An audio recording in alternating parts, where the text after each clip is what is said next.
পশ্চিমবঙ্গের তরুণ প্রজন্মের জন্য একটা দারুণ খবর চলে এসেছে এক নতুন আর্থিক সহায়তা প্রকল্প। ব্যাপারটা আসলে কি চলুন একটু খুঁটিয়ে দেখা যাক এই নতুন ভাতাটা ঠিক কি আর কারা এটা পাবে। এই স্কিমটার নাম হলো বাংলার যুবসাথী।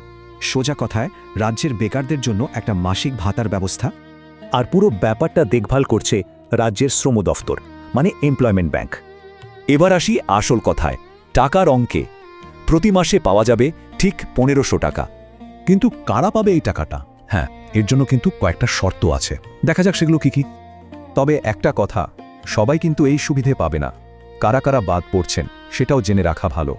আবেদন করবেন কিভাবে? দুটো উপায় আছে, অনলাইন আর অফলাইন। চলুন দুটোই দেখে নিই। অনলাইনে আবেদন করা কিন্তু খুবই সোজা, শুধু এই স্টেপগুলো ফলো করলেই হবে। অনলাইন বা অফলাইন যেভাবেই করুন, এই ডকুমেন্টগুলো কিন্তু একদম রেডি রাখতে হবে। আর টাকাটা ওটা সরাসরি আবেদনকারীর ব্যাংক অ্যাকাউন্টে ঢুকে যাবে ডিবিটির মাধ্যমে, মানে পুরো স্বচ্ছ ব্যাপার। আচ্ছা, এবার ৮০ ডেটের কথায়। এই প্রকল্প কিন্তু চালু হচ্ছে ১ এপ্রিল ২০২৬ থেকে। একটা জরুরি কথা, অনেক ভুল খবর ছড়াচ্ছে।